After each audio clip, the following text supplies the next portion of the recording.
నమస్కారం. Welcome to Telugu stories book. ఏవండి లేవండి, కాఫీ తీసుకోండి. ముసుగుతన్ని పడుకున్న కాశ్యప్కి శ్రావ్యమైన కంఠం వీణుల విందైన సంగీతంలా వినిపించింది. కళ్ళు తెరవకుండానే కప్పుకున్న దుప్పటిని పక్కకు నెట్టేస్తూ ఒత్తిగిలి ఇటు పక్కకు తిరిగాడు. గుమగుమలాడే కాఫీ సుగంధం అతని నాసికా పొట్టల్ని తాకి మత్తెక్కించింది. ఆహా అంటూ పరవశంతో ముక్కు ఎగపీల్చాడు. బద్ధకంగా ఒళ్ళు విరుచుకుని కళ్ళు తెరిచాడు. ఎదురుగా కాఫీ కప్పుతో నిలబడింది అతని భార్య అభిరతి. ఏ తెల్లవారుజామున లేచిందో కానీ ఈ పాటికే తలారా స్నానం చేసి కుళ్ళు ఆరబోసుకునుంది. పెదాలపై చెరగని తరహాస్ చంద్రికలు మెరుస్తున్నాయి. రోజూ చూస్తున్న ఆ సౌందర్యంలో ఏదో కొత్తదనం కనిపిస్తుంది అతనికి. కాఫీ కప్ అందుకుని ఒక సిప్ చప్పరించాడు. వెంటనే అతని ముఖంలో ఫీలింగ్ మారిపోయింది. భార్య వైపు సీరియస్గా చూశాడు. ఆమె కంగారుగా చూసింది. మీ ఊళ్ళో దీన్ని కాఫీ అంటారా? ఇలాగైనా కాఫీ కలిపేది? ఎంత చప్పగా ఉందో తెలుసా అన్నాడు కోపంగా. అతని కంఠంలోని తీవ్రతకి ఆమె బిత్తరపోయింది. ఇదేంటి, సువిగ్గా పుట్టినరోజు నాడే ఇలా మాట పడాల్సి వచ్చింది? అయినా పంచదార సరిపడగానే కలిపానే అనుకుంది తన మనసులో. ఆమెకి గతంలో ఎప్పుడో తన స్నేహితురాలు చెప్పిన ఒక మాట గుర్తొచ్చింది. ఈ మగాళ్ళకి మనలో నిగారింపు ఉన్నంత వరకేనే ప్రేమ దోమాను. పడుచు వయసులో పడక సుఖాలు అందిస్తున్నంతకాలం పంచదార కలపని కషాయం కూడా తీయగా ఉందని చప్పరిస్తారు. అదే వయసు మీద పడ్డాక పెళ్ళాం తేనెలు తెచ్చి ప్రేమగా నోట్లో పోసినా ఉప్పుగా ఉందని ఊసేస్తారు. ఈ మగాళ్ళ తీరే అంత. ఆ మాటలు గుర్తొచ్చి అభిరతికి మనసు చూక్కుమంది. ఆ మాట తన కాపురానికి కూడా వర్తిస్తుందా అని దిగులు పడింది. నేను పంచదార సరిపడగానే వేశానండి అంది తడబడుతూ. అవునా, అయితే నేను అబద్ధం చెప్తున్నానా అంటూ ఆమె చెయ్యి పట్టుకుని చటుక్కున లాగి తన పక్కన కూర్చోబెట్టుకున్నాడు. కాఫీ కప్ ఆమె నోటి దగ్గర ఉంచుతూ, ఏది నువ్వు తాగి చెప్పు ఎలా ఉందో అన్నాడు బలవంతం చేస్తూ. ఇంకా ఆమె తప్పేది లేక ఇంకేం ఆలోచించకుండా ఒక సిప్ చప్పరించి చూసింది. బాగానే ఉంది కదండి అని అడిగింది అమాయకంగా.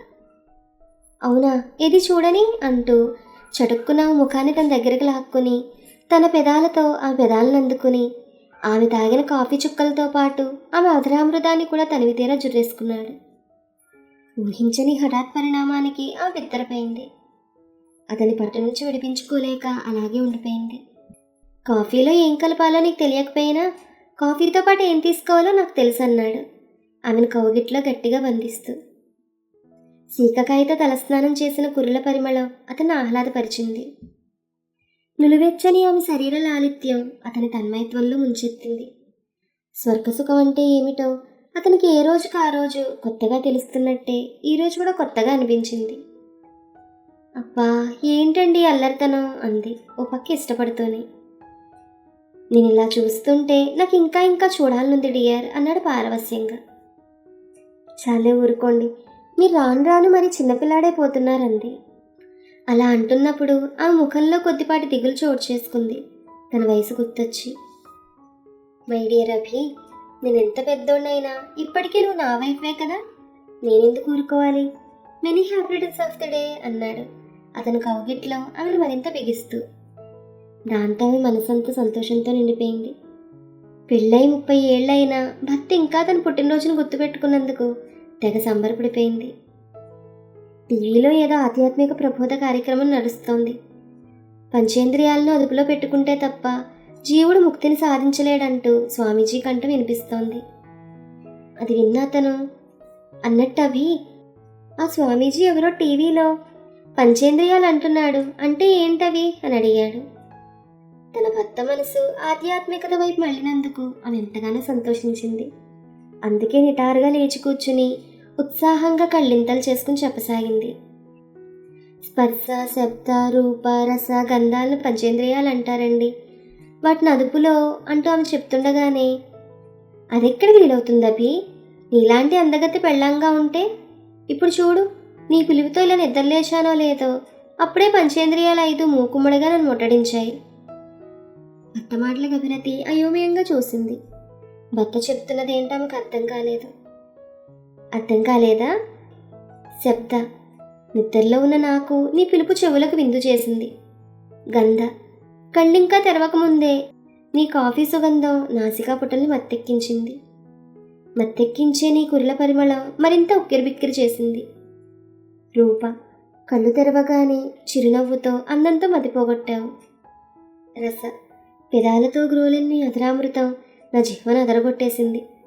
ఇకపోతే స్పర్శ, నులివెచ్చని నీ కౌగిలి గిలిగింతలు పెట్టి మరపురాని స్పర్శ సుఖాన్నిచ్చింది.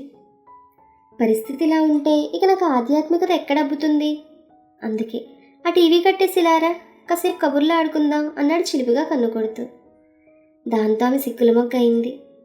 అతని కొంటెతనం ఆమెకేం కొత్త కాదు, కానీ ప్రతిసారి దాన్ని అర్థం చేసుకోవడంలో ఎంతో కొంత ఆమె వెనకబడే ఉంటుంది. వచ్చి అతని పక్కన కూర్చుంది. అలా కాదో ఇలా అంటూ ఆమె నక్కును చేర్చుకుని హత్తుకున్నాడు అతను. ఆమె ఆత్మీయతలోని సుఖాన్ని అనుభవిస్తూ అలానే ఉండిపోయింది. ఏమండి, ఈ మధ్య నాకు అప్పుడప్పుడు భయమేస్తోందండి అంది చిన్నగా. ఆ మాటకు కాశ్యప్ ఆశ్చర్యంగా చూశాడు. భయమా? నన్ను చూసా అని అడిగాడు నవ్వుతూ.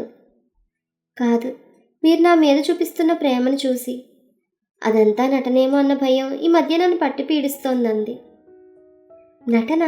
ఓ మై గాడ్, ఎందుకలా అనుకుంటున్నావు అని అడిగాడు అతను. ఏమో నాకు తెలీదు అంది మొంగమూతి పెడుతూ. దాంతో కాశ్యప్ పొందికైనా ఆమె కనుబొమ్మలపై సుతారంగా రాస్తూ, అందమైన ఈ కనుబొమ్మల మీదొట్టు, నా ప్రేమ నటన కాదు, నన్ను నమ్ము అన్నాడు తను. ముందుకు జరిగి ఆమె ముక్కుకు తన ముక్కును రాసి, ఏం నమ్ముతావా అని అడిగాడు. ఆమె ఏం మాట్లాడకుండా అలానే ఉండిపోయింది. 2 నిమిషాల తర్వాత అతను చెయ్యి కిందకు చాపి మంచం కింద నిన్న రాత్రే తెచ్చి దాచుంచిన గిఫ్ట్ బాక్స్ తీసి ఆమెకు చూపిస్తూ, ఇదిగో ఈ పుట్టినరోజు కానుక అన్నాడు తను. ఆమె లేచి సంతోషంగా దాన్ని అందుకుంది. ఎందుకండి ఈ కానుకలు, నేనేమైనా చిన్నపిల్లనా అని అడిగింది మొహమాటంగా. అభిడియే, ఏళ్ళు గడిచింది క్యాలెండర్కే, మనసుకు కాదు. ముందు ఓపెన్ చేసేది ఏంటో చూడు అన్నాడు తను. ఆమె ఉత్సాహంగా ప్యాకెట్ ఓపెన్ చేసి చూసింది. వెనువెంటనే ఆ ముఖంలో రంగులు మారిపోయాయి. తెలియని అసహనం ఏదో ఆమె హృదయంలో చోటు చేసుకుంది. అయిష్టంగా ముఖం పక్కకు తిప్పేసుకుంది. ఏమైంది డియర్, గిఫ్ట్ నీకు నచ్చలేదా అని అడిగాడు తను. స్టవ్ మీద పాయసం పెట్టొచ్చాను, వెళ్ళి చూడాలంటూ ఆమె చివుక్కున లేచి గిఫ్ట్ ప్యాకెట్ని మంచం మీదే వదిలేసి వంటింట్లోకి వెళ్ళిపోయింది. దాంతో కాశ్యప్ అవాక్కయి అలాగే ఆమె వెళ్ళిన వైపే చూస్తుండిపోయాడు. ఆమె చెప్పింది అబద్ధమని అర్థమవుతూనే ఉంది. ఆ గిఫ్ట్ అంటే ఆమెకు చాలా ఇష్టమని అతనికి తెలుసు. పెళ్ళైన కొత్తలో ఆమె పుట్టినరోజు నాడు ఎన్నో గిఫ్ట్ షాపులు తిరిగి ఆ ప్రత్యేకమైన గిఫ్ట్ని వెతికి పట్టుకొని కొన్నాడు. అది చూసి ఆమె ఆ రోజు ఎగిరి గంతేసింది. భర్తని దగ్గరకు లాక్కుని ముద్దుల వర్షం కురిపించింది. రోజంతా పదే పదే దానివైపే చూస్తూ మురిసిపోయింది. ఆమె మనసు గాల్లో తేలిపోయింది ఆ రోజు. మొన్న ఈ మధ్యే అభిరతి ఇల్లు శుభ్రం చేసేటప్పుడు కిందపడి విరిగిపోయింది. ఆ గిఫ్ట్ ఆమెకి ప్రాణప్రదమని తెలిసే ఈ పుట్టినరోజుకి మళ్ళీ అదే గిఫ్ట్ని కొని తెచ్చాడు. మరి ఆ ముఖంలో కొంచెమైనా ఎక్సైట్మెంట్ కనిపించలేదెందుకు? పైగా ఇష్టంగా ముఖం తిప్పేసుకుందేంటి అనుకున్నాడు. ఆమె ప్రవర్తనకి కారణమేంటో అతనికి ఎంత ఆలోచించినా అర్థం కాలేదు. నెమ్మదిగా లేచి వంటింట్లోకి వెళ్ళాడు. స్టవ్ మీద ఏ పాయసమూ లేదు. ఆమె కిచెన్ ప్లాట్ఫామ్ మీద చేతుల అంచి తలంచుకుని దిగులుగా నిలబడింది. కాశ్యప్ ఆమె చుబుకాన్ని పట్టుకుని ఆమె ముఖాన్ని తన వైపు తిప్పుకోవడానికి ప్రయత్నించాడు. ఆమె తల ఇటువైపు తిప్పలేదు సరికదా, మరింత అటు పక్కకు తిప్పేసుకుంది. ఏమైంది డియర్, ఎందుకీ అలక? చెప్తేనే కదా తెలిసేది. నేను తెచ్చిన గిఫ్ట్ నీకు చాలా ఇష్టమైందే కదా, నచ్చలేదా అని అడిగాడు అతను. ఎవరు చెప్పారు అది నాకు ఇష్టమైందని? నిష్ఠూరంగా అడిగింది. కొత్తలో ఒక పుట్టినరోజు నాడు అదే గిఫ్ట్ కొన్నాను. అప్పుడు నువ్వెంత సంబరపడ్డావు, ఎన్నిసార్లు దాన్ని పదే పదే చూసుకుని మురిసిపోయావు. అది ఇచ్చినందుకు నా మీద ఎంత ప్రేమ కురిపించావు, మర్చిపోయావా అని అడిగాడు అతను. అప్పుడు నా వయసు 20, మరిప్పుడు 50. అప్పటి నా ముఖంలో కనిపించిన నిగారింపు అందం ఇప్పుడు ఎక్కడున్నాయి? అప్పటి నా కళ్ళల్లో కాంతి జీవం ఇప్పుడెక్కడున్నాయి? కళ్ళ కింద వలయాలు, బుగ్గల మీద సన్నని ముడతలు అప్పట్లో లేవు కదా. ఆనాటి అభిరతి అద్భుత సౌందర్య రాశి, అపురూప లావణ్యవతి. మరి అప్పుడు ఇప్పుడు అదే గిఫ్ట్ ఒకేలా నచ్చుతుందని ఎలా అనుకున్నారు అంది ఆవేదన నిండిన స్వరంతో. కాశ్యప్ ఆ మాటలు విని ఎంతగానో ఆశ్చర్యపోయాడు. కాసేపు ఏం మాట్లాడాలో తెలియక నిశ్శబ్దంగా నిలబడిపోయాడు. తన ప్రేమ నటనేమో అని ఆమె ఎందుకు భయపడుతోందో ఇప్పుడు అర్థమైంది అతనికి. ఆమె దగ్గరగా జరిగి వెనక నుండి ఆమెను వాటేసుకున్నాడు. ఆమె విదిలించుకోవాలని ప్రయత్నించినా అందుకు వీలు పడనీయకుండా మరింత గట్టిగా కోగిల్లో బిగించాడు. పిచ్చి డార్లింగ్, నీ అంత పిచ్చిదాన్ని నేను ఇంకెక్కడా చూడలేదనుకో. నీకు ఒక రహస్యం చెప్పాలి అన్నాడు తను. దాంతో ఆమె చివుక్కును తల తిప్పి, రహస్యమా? ఏంటది అని అడిగింది. నిన్నటి మొగ్గ నేటికి పువ్వు అవుతుంది, రేపటికి వాడిపోతుంది, ఎల్లుండి అది రాలి పడిపోతుంది. ఇది ప్రకృతి సహజం. ఒకనాటి అందం చందం ఎప్పటికీ అలాగే నిలిచిపోవు.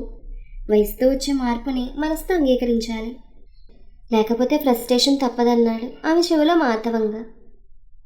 మరి పెళ్ళైన కొత్తలో చూపినంత ప్రేమే మీరు ఇప్పుడు కూడా చూపిస్తున్నారు కదా, అదంతా నటనే కదూ, నేను బాధపడతాననే కదూ అని అడిగింది ఆమె. ఎంత మాత్రం కాదు, అందంతో కలిగేది ఆకర్షణ మాత్రమే. యువతి యువకులు ఒకరికొకరు దగ్గర అయ్యేందుకు ఆకర్షణ ఉపయోగపడుతుందేమో కానీ ఆ దగ్గరతనం అధికమయ్యే కొద్దీ వాళ్ళ మధ్య అనుబంధం పెరుగుతుంది. అనుబంధం ప్రేమగా మారుతుంది. ఆ అనుబంధానికి ప్రేమకి ఆకర్షణతో పని లేదు. 70 పైబడిన దంపతులు కూడా ప్రేమగా ఉండడం మనం చూడడం లేదా అని అడిగాడు అతను. అయితే మీరు చూపించే ప్రేమంతా నిజమేనా? వేలగా అడిగింది. ముమ్మాటికి నిజం. అప్పటికి కానీ ఆమె మనసులో గూడు కట్టుకున్న దుఃఖం పటాపంచలు కాలేదు. ఆర్తిగా అతను నల్లుకుపోయింది. అతని బాహువులు ఆమెను మరింత ప్రేమగా చుట్టేశాయి. నీ భయం అర్థం లేనిదన్న కమ్యూనికేషన్ ఆ పట్టులో స్పష్టంగా తెలిసిపోతోంది. ఆమె దిగులు తీరిపోగానే భుజాలను పొదుగు పట్టుకుని మళ్ళీ బెడ్రూమ్లోకి నడిపించుకొచ్చాడు కాశ్యప్. గిఫ్ట్గా తెచ్చిన వస్తువులు అందుకుని happy birthday to my love అంటూ ఆమె చేతిలో పెట్టాడు. అందమైన నగిషీతో అద్భుతంగా తయారు చేయబడిన అద్దం అది. అందులో ఆమె తన రూపాన్ని ఇంకోసారి చూసుకుంది. ఎందుకంత దీక్షగా అద్దంలోకి చూస్తావు? దానికి ఏం తెలుసని? నా జ్ఞాపకాల్లో ఒకప్పటి నీ సౌందర్యం, నీ లాలిత్యం ఇంకా అలాగే సజీవంగా ఉన్నాయి. వాటితో పాటే ఆనాటి నుండి ఈనాటి వరకు మన మధ్య చోటు చేసుకున్న ఎన్నో మధురిమలు, కలిసి పాడుకున్న సరిగమలు, కన్న కలలు, ఊహలు అన్నీ కలగలిసి అభివృద్ధి పేరుతో జ్ఞాపకాలుగా ముద్రపడిపోయి ఉన్నాయి. అవన్నీ అద్దానికి ఏం తెలుసు? అది కేవలం ఇది ప్రస్తుత రూపాన్ని మాత్రమే చూపించగలదు.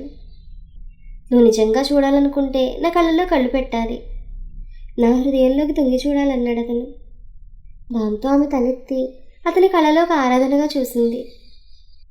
మొన్నెప్పుడూ ఇల్లు శుభ్రం చేస్తుంటే సరిగ్గా ఇలాంటిదే ఆనాటి గిఫ్ట్ కింద పడి పగిలిపోయింది అన్నావు కదా, అది నిజంగా పడిపోయిందా లేక నువ్వే అంటూ ఆద్రోక్తిలో ఆగిపోయారు అతను. ఆ మాటతో ఆమె వెంటనే తలదించుకుని దొంగ చూపులు చూసింది. అది చూసిన అతను మనస్ఫూర్తిగా నవ్వుకున్నాడు. వయసు పెరగడం అనేది శరీరానికే కానీ మనసుకు కాదని ఈ కథ మనకు స్పష్టంగా తెలియజేస్తోంది. ఈ కథ మీకు నచ్చితే please like, share and subscribe to our Telugu stories book. Thank you.